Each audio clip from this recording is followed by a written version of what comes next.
The wagon came at dusk, when the light turned everything the color of old blood. Jacob Mercer was mending fence wire when he saw it, a single horse pulling a covered rig, moving too slow for commerce, too deliberate for wandering, the kind of approach that meant business or trouble or both. He straightened, wiped his hands on his pants, and watched it roll toward his ranch with the stillness of a man who'd learned not to assume anything in this territory. The driver was a woman, middle-aged, thin as a rail, wearing a bonnet that shadowed most of her face. She didn't call out a greeting, didn't wave, just pulled the wagon to a stop near the barn and sat there, reins loose in her lap, staring at him like she was deciding whether he'd do. Jacob waited. Finally she spoke. "You Jacob Mercer?" "I am." "You the one they say minds his business?" He studied her. There was something brittle in her voice, like glass that had already cracked but hadn't fallen apart yet. "Depends on the business." She glanced back at the wagon, then at him again. Her jaw worked like she was chewing words she didn't want to spit out. "I got a girl in the back, 13 years old. Her family sold her." Jacob didn't move, but his chest tightened. Sold her. To a man twice her age, weddings set for Sunday. The woman's voice dropped. "She don't want to go."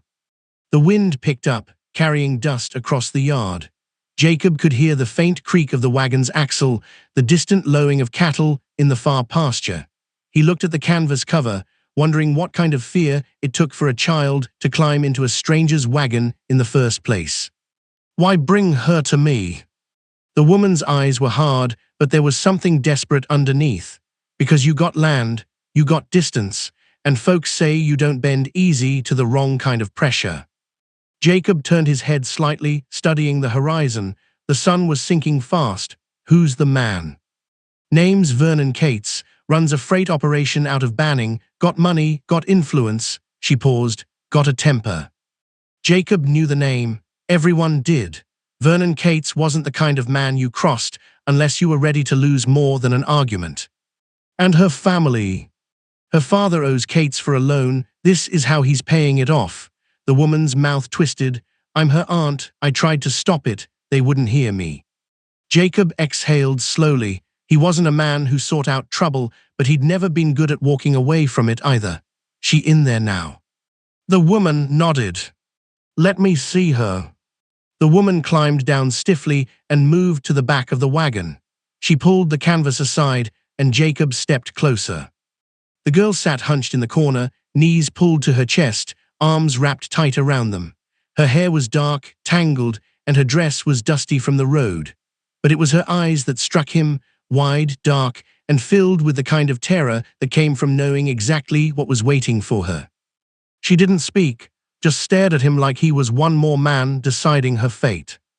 Jacob crouched down slowly, keeping his distance. "What's your name?" Her voice was barely a whisper. "Lily." "Lily," he repeated, letting the name settle between them. "Your aunt says you don't want to marry this man." Her jaw clenched. "I'm too young to be a wife." The words hit him harder than he expected. Simple, true, desperate. Jacob straightened and turned back to the aunt. "If I take her, Cates will come looking." "I know. He'll bring the law, or worse." "I know that too," the woman's voice cracked, "but she'll die if she goes with him, maybe not right away, but slow, piece by piece." Jacob looked back at the girl. She hadn't moved, hadn't looked away from him. He thought about his own daughter, gone now 5 years from fever. She'd been 10 when she died. He thought about what he would have wanted someone to do if she'd been in that wagon instead. He nodded once. "All right." The aunt's shoulders sagged with relief. "Thank you." "Don't thank me yet," Jacob said quietly. "This is just the start." He helped Lily down from the wagon. She moved like a deer ready to bolt, every muscle tense, eyes darting toward the road. The aunt handed him a small cloth bundle, clothes, he guessed, maybe a few belongings. "There's a cellar," Jacob said, "under the barn. It's dry, got blankets. She'll be safe there until I figure out what comes next." The aunt gripped his arm. "You're a good man." Jacob didn't answer. Good men didn't usually end up in situations like this. The aunt climbed back onto the wagon, gave Lily one last long look, then snapped the reins. The wagon rolled back toward the road, disappearing into the gathering dark. Jacob stood there with the girl beside him, the weight of the moment settling heavy on his shoulders. "Come on," he said quietly. Lily followed him toward the barn. Inside, the air smelled of hay and leather. Jacob lit a lantern and led her to the back, where a trapdoor lay hidden beneath a pile of old F.E.D. sacks. He pulled it open, revealing a narrow staircase leading down into darkness. "It's not much," he said, "but no one knows it's here except me." Lily peered down into the shadows, then looked up at him. "Why are you helping me?" Jacob met her eyes. "Because you're right, you're too young to be a wife." She nodded slowly, then descended into the cellar. Jacob closed the trapdoor, scattered the feed sacks back over it, and stood there in the lantern light, listening to the silence. Somewhere out there, Vernon Cates was waiting for a bride. And Jacob Mercer had just made sure he wouldn't get one. Morning came cold and pale. Jacob woke before dawn, dressed quietly, and made his way to the barn. He carried a tin plate of biscuits, some dried meat, and a canteen of water. When he opened the trapdoor, Lily was awake, sitting against the stone wall with her arms wrapped around her knees. She looked up at him, eyes red-rimmed but dry. "You sleep?" he asked. She shook her head. He climbed down and set the food beside her. "Eat what you can, we'll talk after." She didn't move at first, just stared at the plate like she wasn't sure it was real. Then, slowly, she reached for a biscuit and took a small bite. Jacob sat on the bottom step, giving her space. The cellar was cool, the walls lined with old shelves that held jars of preserves and sacks of grain. It smelled of earth and time. "How long can I stay here?" Lily asked quietly. Jacob rubbed his jaw. "Don't know yet, depends on how fast word spreads. My father will tell them I ran away. Probably. They'll come looking." "Yes." She looked down at the biscuit in her hands. "You could just send me back, say you didn't know." Jacob studied her. There was no self-pity in her voice, just exhaustion. "That what you want?" "No," her voice cracked, "but I don't want you to get hurt because of me." Jacob leaned forward, elbows on his knees. "I've been hurt before, I'll manage." Lily's eyes filled with tears, but she blinked them back hard. "I'm too young to be a wife," she whispered again, like saying it made it more true. "I know," Jacob said simply. He left her there and went back to the house. The sun was climbing now, turning the sky from gray to gold. He made coffee, sat on the porch, and tried to think through what came next. By mid-morning, his neighbor rode up. Cal Brennan was a lean, weathered man with a sharp eye and a sharper tongue. He reined in his horse and tilted his hat back. "Morning, Jacob." "Cal, heard something interesting in town yesterday." Jacob sipped his coffee. "That's so." "Vernon Cates is looking for a girl, 13 years old, dark hair, says she ran off before the wedding." Cal's eyes flicked toward the barn, then back to Jacob. "Says her aunt helped her." Jacob kept his face still. "That's unfortunate." Cal leaned forward in the saddle. "He's offering a reward, $100 to anyone who finds her." "Big money." "It is." Cal paused. "He's also saying anyone who hides her is complicit, says he'll see them hanged." Jacob set his cup down slowly. "Vernon Cates says a lot of things." Cal studied him for a long moment. "You know where she is, Jacob?" "If I did, you think I'd tell you?" Cal's mouth twitched, almost a smile. "No, I don't suppose you would." He straightened in the saddle. "Just thought you should know what's coming." "Appreciate it." Cal tipped his hat and rode off, dust trailing behind him. Jacob sat there, watching the horizon. The moral weight of the decision pressed down on him like stone. He could turn Lily over, claim ignorance, and walk away clean. Cates would get his bride. The girl would disappear into a life that would grind her down to nothing. And Jacob would go back to mending fences and raising cattle. Or he could stand his ground. He thought about his wife, gone 6 years now. She'd always been the moral compass in their marriage, the one who saw past convenience to what was right. She would have hidden Lily without a second thought. Jacob stood and walked back to the barn. When he opened the trapdoor, Lily looked up at him, fear sharp in her eyes. "They're looking for you," Jacob said. She went pale. Are you going to give me up? Jacob shook his head. No. Her breath hitched. Why? Because you asked for help, and I'm not in the habit of turning away people who need it. Lily's face crumpled, and this time the tears came. She pressed her hands to her face, shoulders shaking. Jacob climbed down and sat beside her, not touching, just present. After a while, she wiped her eyes. What happens now? Now we wait, Jacob said, and we hope they don't look too hard. But even as he said it, he knew hope wasn't enough. By evening, the wind picked up, carrying the scent of rain.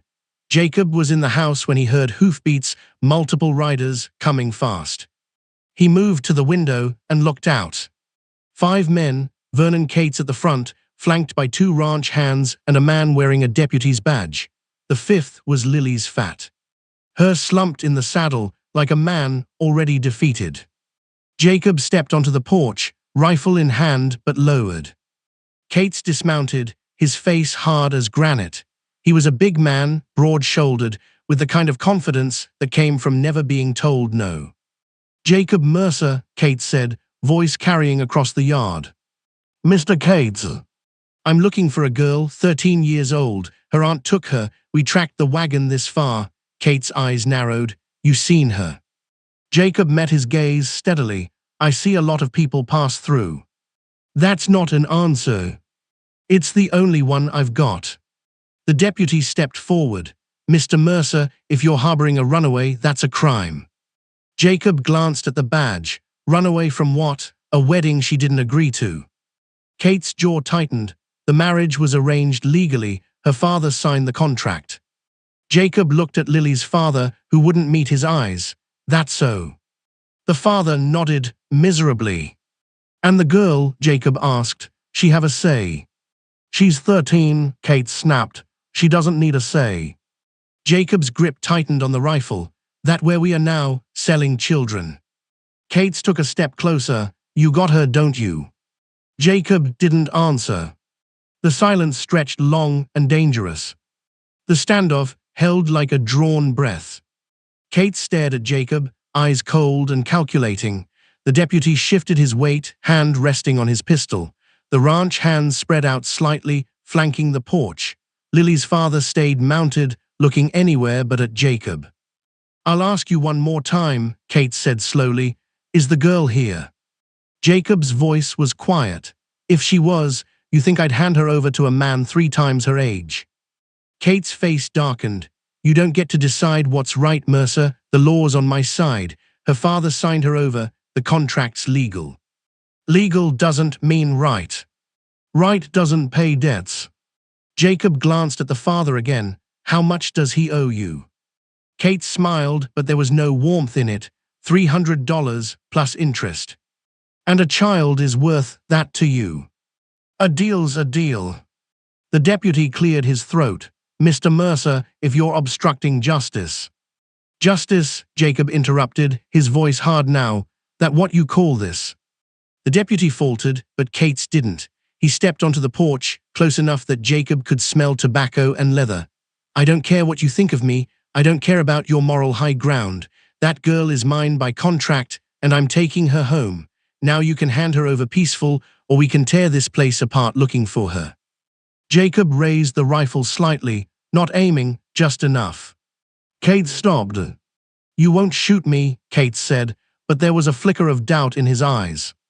No, Jacob agreed, but I'll make you blade before you get past this porch. The ranch hands tensed. The deputy's hand moved closer to his gun. Then, from behind them, a voice cut through the tension. That's enough. Everyone turned. Cal Brennan sat on his horse at the edge of the yard, rifle across his lap. Behind him were 3 more men, neighbors, ranchers Jacob knew by name and nod. Cal's voice was calm but firm. Vernon, you've made your point, now back off. Cates turned, fury flashing across his face. This isn't your concern, Brennan. It is when you ride onto a man's land with threats. Cal's eyes were steady. Jacob's got a right to stand his ground. He's hiding my property. She's not property, Cal said flatly. She's a child. The deputy looked between them, clearly out of his depth. This is a legal matter. Then take it to a judge, one of the other ranchers called out, but you're not taking anyone by force, not here. Kate's hands curled into fists. He looked at Jacob, then at the men behind him, calculating odds he didn't like. Finally, he stepped back. This isn't over. Figured as much, Jacob said. Cates mounted his horse, jerking the reins hard. He looked down at Jacob, voice low and venomous. You think you're protecting her, but all you've done is sign her death warrant. She's mine, Mercer, one way or another. He spurred his horse and rode off, the others following. Lily's father lingered for a moment, opened his mouth like he wanted to say something, then closed it and rode after them. The dust settled slowly. Cal dismounted and walked up to the porch. You all right? Jacob nodded, thanks. Don't thank me yet, he meant what he said. Cal glanced toward the barn. She really here? Jacob hesitated, then nodded. Cal exhaled, held Jacob. I know. He'll come back with more men, maybe the marshal. I know that too. Cal shook his head, but there was a grim respect in his eyes. You need anything, you send word. I will. Cal mounted up, and the others followed. They rode off, leaving Jacob alone in the fading light. He stood there for a long time, listening to the wind. Then he went to the barn. When he opened the trapdoor, Lily was pressed against the far wall, eyes wide with terror. They gone, she whispered. For now. I heard yelling. Jacob climbed down and sat on the step. They'll be back. Lily's face crumpled. I should go, I should just. No, Jacob's voice was firm. You stay, we'll figure this out. How? Her voice broke. How do we fight a man like that? Jacob didn't have an answer, not yet. But he looked at her, small, frightened, but still holding on, and knew he couldn't let her go. We'll find a way, he said quietly. Outside, thunder rumbled in the distance. The storm was coming. Rain came that night, slow at first, then harder, drumming against the barn roof like 1,000 fingers tapping. Jacob brought Lily up from the cellar after dark, when he was sure no one was watching the road. She moved stiffly, her legs cramped from sitting so long, and he guided her into the house through the back door. Inside, the warmth of the stove filled the small kitchen. Jacob pulled out a chair at the table. Sit. Lily hesitated, then obeyed. She looked around the room, simple, clean, lived in. A woman's touch lingered in the curtains, the way the dishes were arranged, though dust had settled in the corners where no one thought to clean anymore. Jacob set a bowl of stew in front of her. Eat slow, you'll make yourself sick otherwise. She picked up the spoon, her hands shaking slightly, and took a bite, then another. She ate quietly, methodically, like someone who'd learned not to take food for granted. Jacob sat across from her, sipping coffee, watching the rain trail down the window. After a while, Lily set down her spoon. You have a family. Jacob's jaw tightened. Had a wife, daughter. What happened? Fever took my daughter. My wife followed a year later. His voice was flat, factual. That was 6 years ago. Lily looked down at her bowl. I'm sorry. Not your fault. Still, she paused. Is that why you're helping me? Because of your daughter? Jacob considered the question. Maybe, partly, he met her eyes. Mostly it's because you're right, you're too young for this. Lily's throat worked like she was swallowing something hard. My mother used to say that girls grow up faster in hard times, that we don't get to choose when we become women. Your mother tell you that makes it right? Lily shook her head. No, but she said it's the way things are. Jacob leaned back in his chair. The way things are isn't the same as the way things should be. Lily stared at him, something shifting in her expression, hope, maybe, or the fragile beginning of belief. You really think we can stop him? I don't know, Jacob said honestly, but I think we have to try. She nodded slowly, then looked back at the window. I used to dream about running away, just getting on a horse and riding until I found somewhere no one knew me. Her voice softened, but I never thought I'd actually do it. You're braver than you think.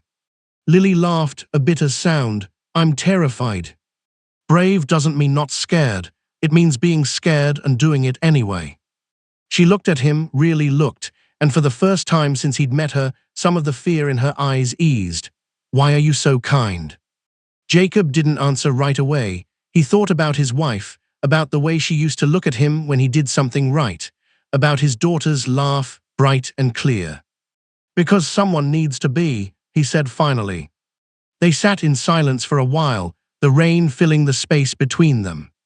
Then Lily spoke again, quieter now. If they take me back, I'll run again, even if it kills me. Jacob met her gaze. It won't come to that. How do you know? Because I won't let it. The certainty in his voice seemed to settle something in her. She nodded, exhaustion finally pulling at her features. Jacob stood. There's a bed in the back room. It's small, but it's warm. You can sleep there tonight. What about you? I'll keep watch. Lily rose slowly, then hesitated. Mr. Mercer. Jacob. She nodded. Jacob, thank you. He didn't know what to say to that, so he just nodded. She disappeared into the back room, and Jacob returned to the porch, rifle across his lap, watching the rain and the road beyond. Hours passed, the storm didn't let up. Near midnight, Cal Brennan appeared out of the darkness, soaked through, his horse's hooves muffled by mud. Jacob stood. What is it? Cal dismounted quickly. Cates went to the marshal. He's got a warrant. They're coming tomorrow at first light. Jacob's stomach dropped. A warrant for what? Kidnapping, obstruction. He's claiming you took the girl by force. Cal's face was grim. Marshal's bringing 6 men. Jacob exhaled slowly. Hell. You could run, take her and go. Where he'd follow, and I'd be proving him right. Cal gripped his shoulder. Then you need a plan, because standing here and letting them take her isn't one. Jacob looked back at the house, where Lily was sleeping, maybe for the first time in days. I'll think of something, Jacob said. Cal nodded, though doubt shadowed his eye. Yes, I'll be here at dawn, whatever happens. You don't have to. I know, Cal swung back onto his horse, but I will. He rode off into the rain. Jacob stood there alone, the weight of the coming day pressing down on him. Inside, Lily slept, unaware of the storm closing in. Jacob tightened his grip on the rifle and made a decision. He wasn't giving her up.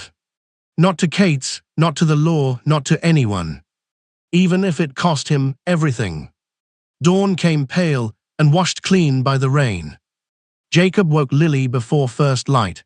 She looked at him with sleepy confusion until she saw his face, and then fear snapped her awake.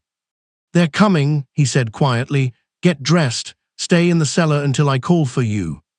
Jacob. Do what I say. She nodded and moved quickly, gathering her things. Jacob led her back to the barn, opened the trapdoor, and watched her descend. Before he closed it, he crouched down.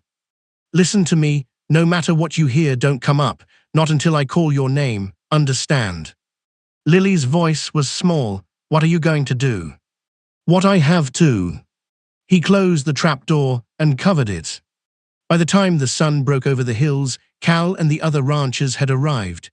7 men total, standing with Jacob on the porch. Not an army, but enough. The marshal came at dawn, just as Cal said.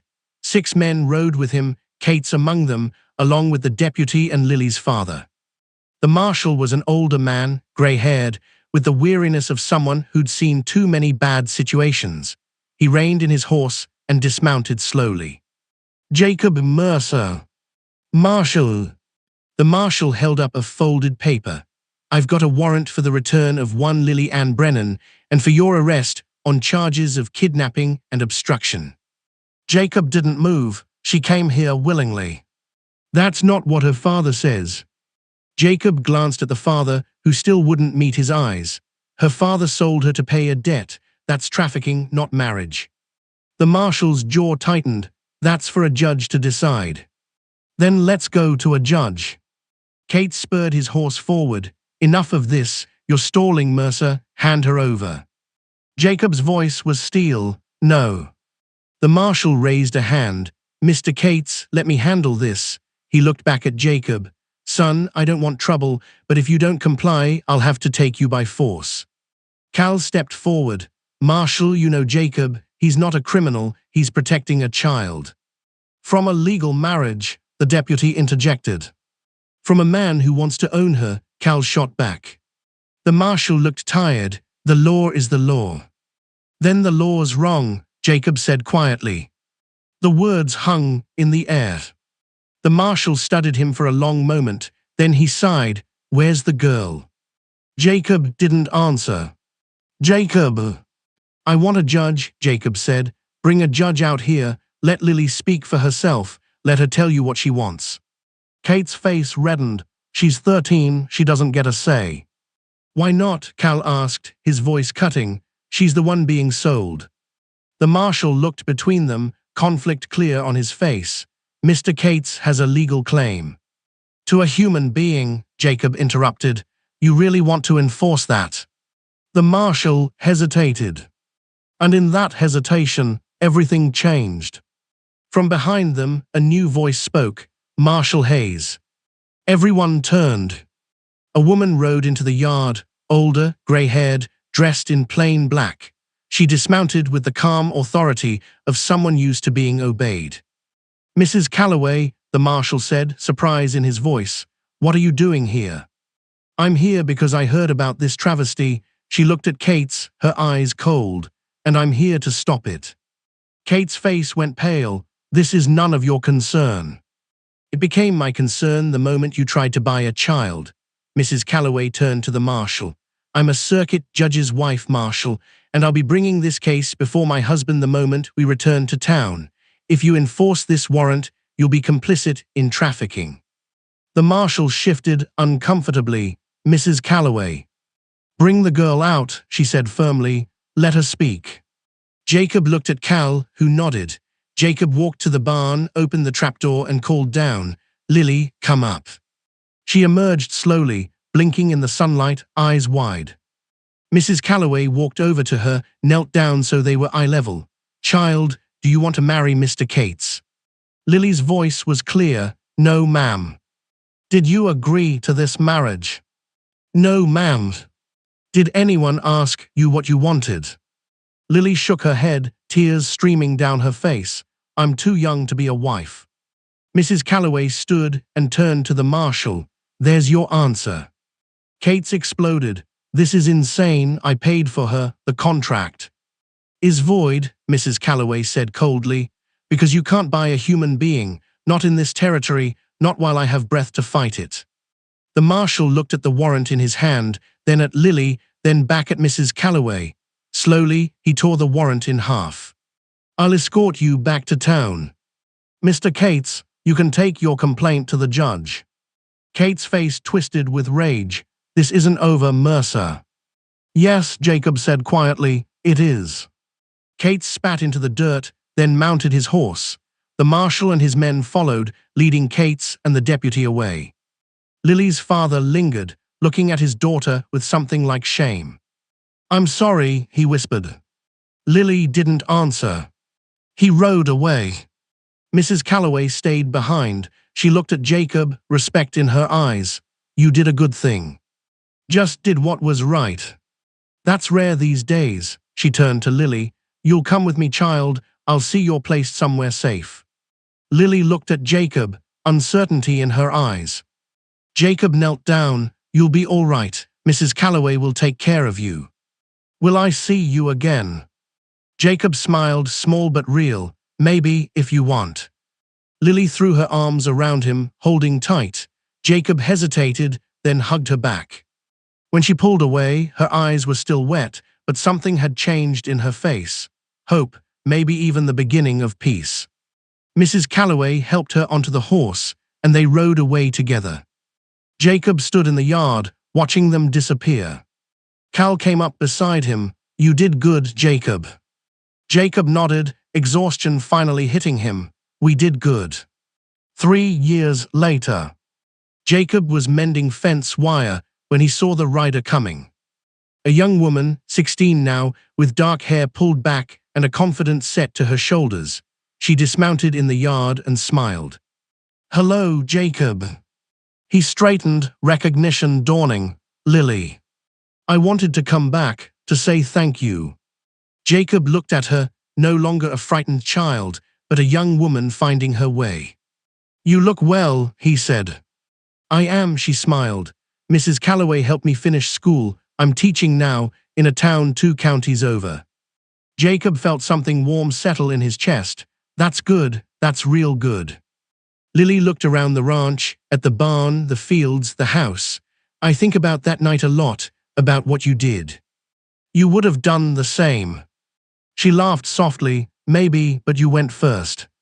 They stood there in the sunlight, the wind carrying the scent of grass and dust and freedom.